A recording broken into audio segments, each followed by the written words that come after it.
En 2025, le nombre de Canadiens visitant les États-Unis a chuté de plus de 40% dans certaines régions frontalières. Pas à cause d'une guerre, ni d'un scandale, mais d'un simple silence. Les plages sont vides. Les parkings à plaques québécoises, disparus. Les Canadiens ne protestent pas. Ils ne crient pas. Ils ne viennent plus.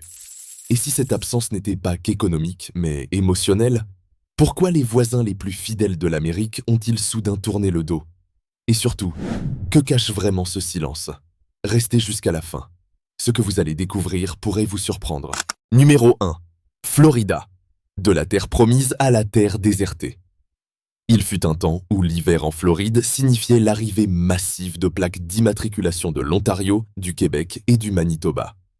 À Naples, Clearwater et Sarasota, les rues s'illuminaient au rythme des rires canadiens. Mais en 2025, l'ambiance a changé. Les quartiers autrefois surnommés Petit Canada sont aujourd'hui marqués par le silence. Le rapport de Visite Florida révèle une baisse de plus de 20% des visiteurs canadiens en seulement 6 mois. La plus forte chute depuis plus d'une décennie. Cette absence affecte tous les secteurs. Location de vacances, restaurants familiaux, cliniques saisonnières et même les commerces de proximité. Ce n'est pas juste du tourisme qui disparaît, c'est un mode de vie entier qui s'effondre. Face à cette crise, la Floride a déclenché le plan Sunshine Awaits. Billets Disney à prix réduit. Week-end, bienvenue aux Canadiens, avec concerts et repas offerts, réduction fiscale sur l'achat de résidences secondaires. Des mesures généreuses, mais révélatrices d'un malaise profond. Car autrefois, les Canadiens venaient sans qu'on les invite. Aujourd'hui, on dresse le tapis rouge. Et pourtant, ils hésitent. Le lien semble brisé. Pour certains locaux, cette absence fait plus mal que la baisse de revenus. Elle ébranle une relation vieille de plusieurs générations. Florida ne perd pas que des visiteurs. Elle perd un repère hivernal devenu fragile, comme un vieux rêve qui s'efface sous le soleil. Numéro 2. Nevada, le désert du jeu sans joueurs. Las Vegas sans les Canadiens, c'est comme un spectacle sans public. Pendant des années, des milliers de sources d'entre eux s'y atterrissaient ici chaque hiver, apportant avec eux leur bonne humeur, leurs dollars et leur fidélité. Mais en 2025, les tables de blackjack restent vides. Les machines à sous tournent sans applaudissements. Et les hôtels de Reno ou Laughlin réduisent que leur personnel saisonnier faute de clients. Selon les données les plus récentes, la fréquentation canadienne a chuté de 17% en seulement 6 mois. Pour un État comme le Nevada, où chaque visiteur représente non seulement une nuit d'hôtel, mais une cascade de dépenses en jeux, spectacles, restaurants et shopping, c'est une perte colossale. Certains centres commerciaux de Las Vegas rapportent une baisse de près de 20% des transactions en cartes canadiennes. Le Strip, autrefois illuminé par une diversité de visiteurs, semble avoir perdu une partie de son éclat. Face à cette désertion, les grands casinos ont réagi avec des mesures spectaculaires. Entrées gratuites, crédits de jeu jusqu'à 100 $, boissons offertes, soirées musicales 100% Canada, et même une réduction temporaire de l'impôt sur le revenu pour les Canadiens. Des offres autrefois réservées aux high rollers sont désormais proposées à tout détenteur d'un passeport canadien. Mais cette avalanche de privilèges soulève une question troublante. Est-ce encore Vegas ou simplement une opération marketing désespérée? Certains employés de l'hôtellerie décrivent un sentiment de malaise. On vendait du rêve, explique un manager d'hôtel à Laughlin.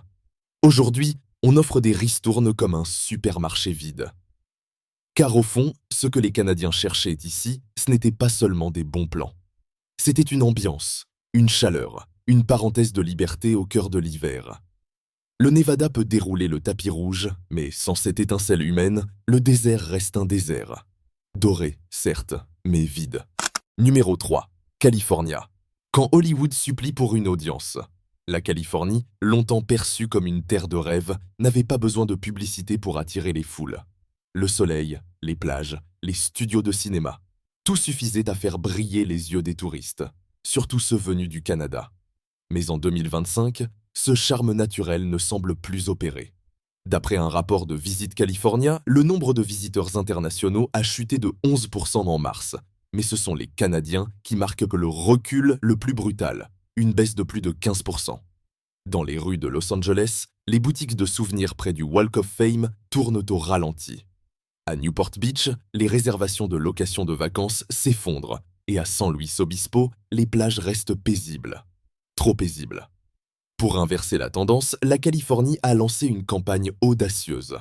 California Misses You. Diffusée sur les chaînes canadiennes et les plateformes YouTube, cette opération mise sur la nostalgie, plage dorée, coucher de soleil, sourire d'anciens visiteurs. En parallèle, plusieurs comtés offrent l'entrée gratuite au parc côtier et des packages 1 achetés et la 1 offerte, ciblant spécifiquement les voyageurs canadiens. Mais cette vague de promotion soulève un paradoxe. Comment une destination aussi emblématique peut-elle en arriver là? Certains habitants voient cela comme un aveu de faiblesse. Un musicien de rue de Fisherman's Wharf confie: La Californie n'avait pas besoin de promotion. Elle se suffisait à elle-même. Aujourd'hui, elle envoie des appels à l'aide. Derrière les campagnes et les images léchées, on sent une blessure plus profonde. La perte d'une attraction naturelle, celle qui faisait venir les gens sans qu'on ait à les convaincre. Ce n'est pas seulement l'économie touristique qui vacille, c'est l'image de la Californie elle-même, autrefois universellement désirée, qui semble désormais mendier l'attention de ceux qui la connaissaient par cœur. Numéro 4, New York. Des lumières moins brillantes, sans voisins du Nord. New York n'a jamais été une destination qui devait supplier les visiteurs. De Broadway à Central Park, des grands magasins de Manhattan aux chutes du Niagara, l'État semblait briller naturellement. Et les Canadiens? Ils étaient là, toujours, saison après saison. Mais en 2025, les choses ont changé. Selon l'agence de commerce de l'État de New York, le nombre de Canadiens traversant la frontière terrestre a chuté de près de 45% par rapport à l'avant-pandémie.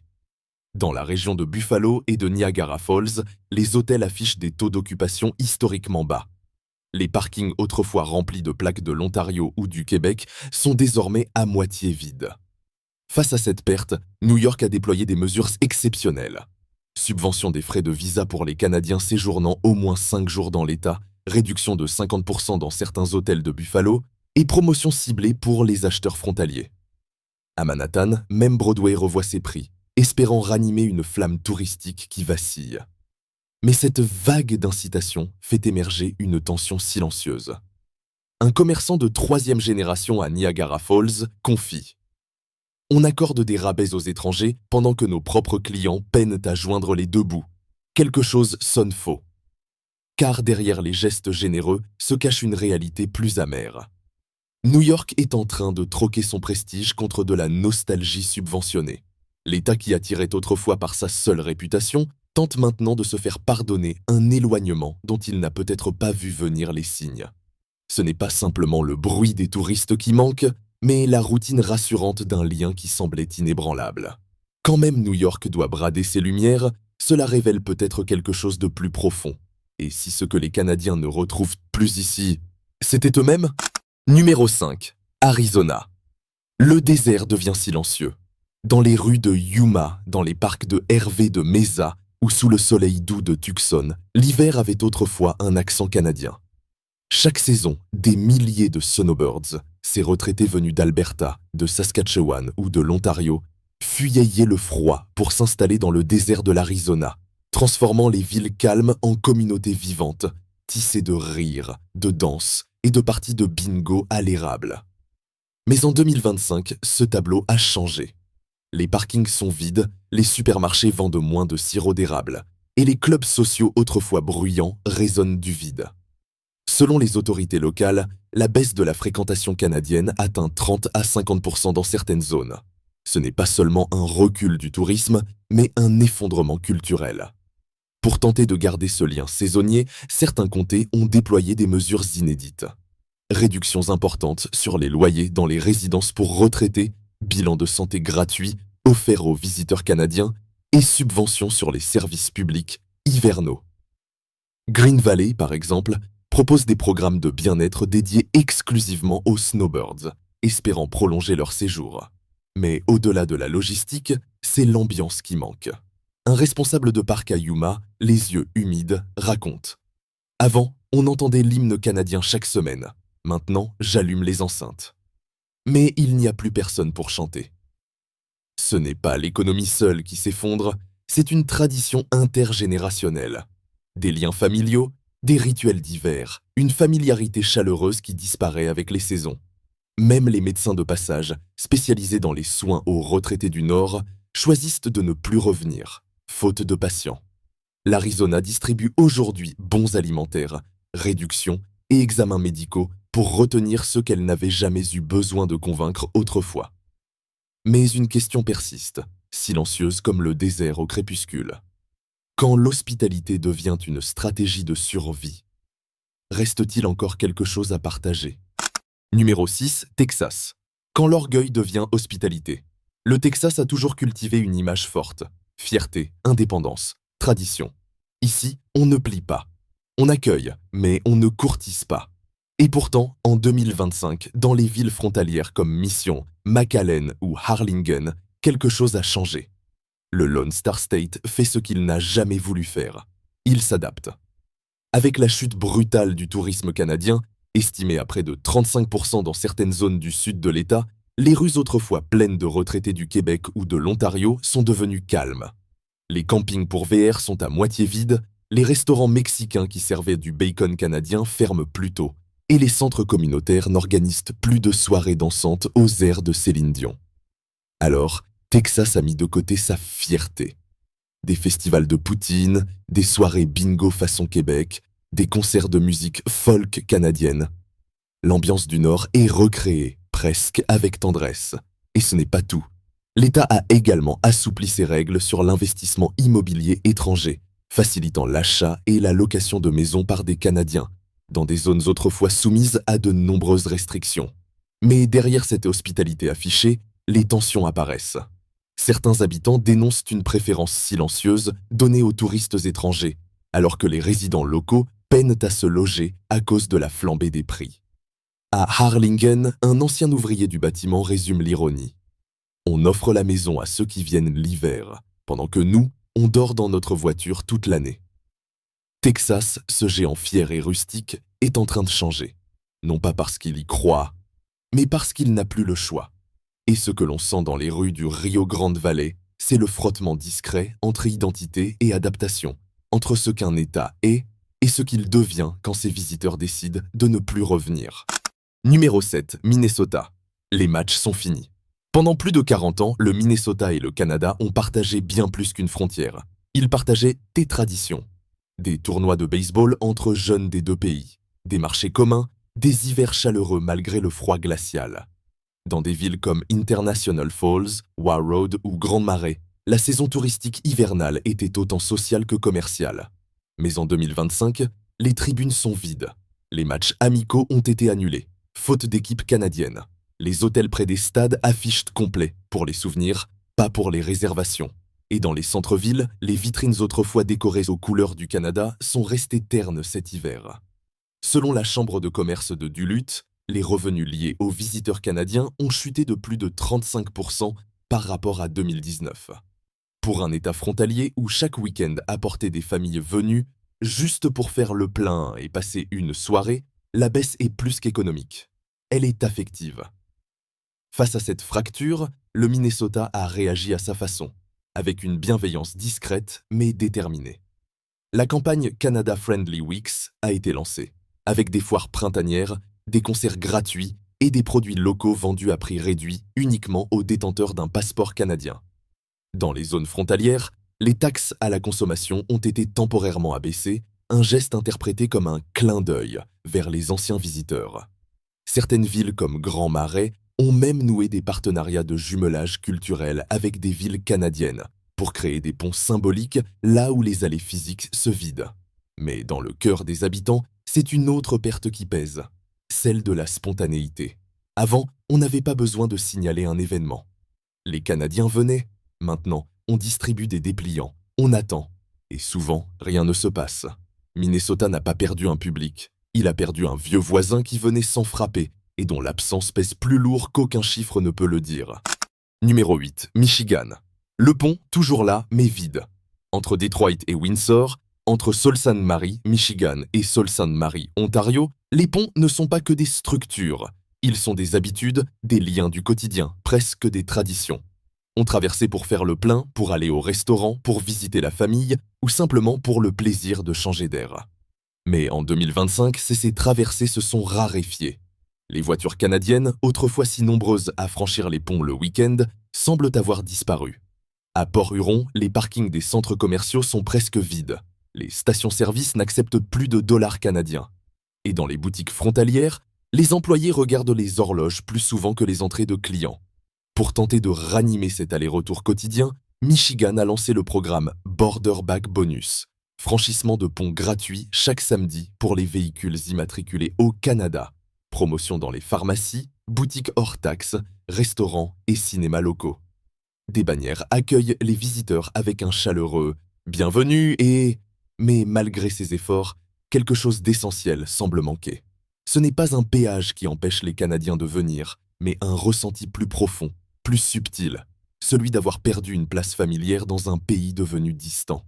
Dans les communautés de Détroit ou de Sault Ste. Marie, de nombreux résidents témoignent d'un vide étrange. Un commerçant confie « Avant, on se connaissait par le prénom. Maintenant, on regarde les ponts et on attend. » Le pont est toujours là, solide, fiable, prêt à unir. Mais l'envie de traverser, elle, semble s'être éteinte. Et aucune réduction ne peut combler ce vide émotionnel. Michigan n'a pas seulement perdu des acheteurs. Il a perdu un voisinage, une routine, une part de son identité frontalière. Numéro 9. Vermont et Maine. La nostalgie écrite à la main. Dans le nord-est des États-Unis, la frontière entre le Canada et les États de Vermont et du Maine n'a jamais été une barrière. C'était un passage, un sourire, une habitude. Chaque été et chaque automne, les familles du Nouveau-Brunswick ou du Québec affluaient vers les marchés de producteurs, les cabanes à homards, les fermes familiales. C'était simple, chaleureux, presque ritualisé. Mais en 2025, cette chaleur s'est dissipée. À St. Albans, les marchés ferment plus tôt. À Calais ou Eastport, les quais de pêche sont calmes. À Lubec, les restaurants ferment leurs portes 2 jours de plus par semaine, faute de clients. Les chiffres sont clairs. La fréquentation canadienne a chuté de 60% par rapport à 2019. Face à cette disparition, ces petites villes ont répondu non pas par des promotions agressives ou des campagnes tape à l'œil, mais par des gestes simples, sincères et profondément humains. Des agriculteurs du Vermont ont rédigé à la main des lettres adressées à leurs anciens clients québécois. Certaines contenaient même des photos imprimées de moments partagés autour d'une dégustation de sirop ou d'un marché d'automne. À Eastport, des poissonniers livrent des homards directement à d'anciens clients canadiens avec un petit mot. « On pense à vous, revenez quand vous pouvez ». Et à Lubec, des panneaux en bois affichent les photos jaunies de familles venues, depuis toujours, avec une simple phrase gravée. Vous nous manquez. Ce n'est plus une question d'argent. C'est un combat pour préserver un souvenir, un lien intergénérationnel, un sentiment d'appartenance à une région sans frontières. Car au fond, ce que Vermont et Maine essaient de sauver, ce n'est pas seulement le tourisme, c'est une mémoire collective. Celle d'un monde où un simple passage de frontière valait plus qu'un passeport, c'était une accolade entre voisins. Numéro 10, Illinois. Chicago sans son accent canadien. Il y a quelques années encore, Chicago résonnait d'accents venus du Nord. Des familles québécoises, venues faire du shopping sur Magnificent Mile, des étudiants de Montréal assistant à un concert à Grant Park, ou encore des retraités de l'Ontario, venus découvrir l'architecture de la ville au fil de la Chicago River. Le Canada faisait partie du décor. Mais en 2025, quelque chose a changé. Le flux de visiteurs canadiens s'est presque évaporé. Les autorités touristiques rapportent une baisse de 38% des réservations d'hôtels par des Canadiens par rapport aux chiffres d'avant la pandémie. Et dans les musées, les bus touristiques ou les festivals, les francophones se font rares. Pourtant, Chicago a tout pour séduire.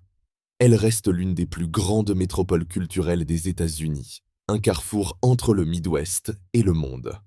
Mais cette baisse soudaine met en lumière une réalité plus complexe. La ville n'a pas su cultiver sa relation de proximité avec ses visiteurs du Nord. Contrairement à d'autres États qui ont réagi par des campagnes ciblées, Chicago s'est contenté de relancer son offre globale sans penser à ses voisins immédiats. Résultat, des offres peu adaptées, peu personnalisées et surtout, Une absence de reconnaissance mutuelle. Les Canadiens, eux, ont commencé à préférer les escapades européennes ou locales, laissant la métropole américaine sans ce souffle familier qui faisait vibrer ses avenues. Des hôteliers du centre-ville témoignent. Avant, les Canadiens réservaient pour 3, 4, parfois 5 nuits. Aujourd'hui, on ne les voit presque plus. Certains festivals culturels ont même supprimé les stands bilingues, faute de public concerné. Chicago n'a pas encore perdu son éclat, mais elle a perdu un accent, un ton, une chaleur. Et derrière les tours de verre et d'acier, un vide discret s'est installé, celui d'une ville cosmopolite, qui a oublié d'être proche. Et vous, avez-vous déjà remarqué ce vide silencieux? Racontez-nous vos souvenirs avec nos voisins canadiens, juste en dessous. Si cette vidéo vous a fait réfléchir, allez jeter un œil à notre précédente. Elle complète parfaitement ce sujet. On met cœur, café et beaucoup de nuits blanches dans chaque épisode. Alors un petit clic sur s'abonner, ça nous aide énormément.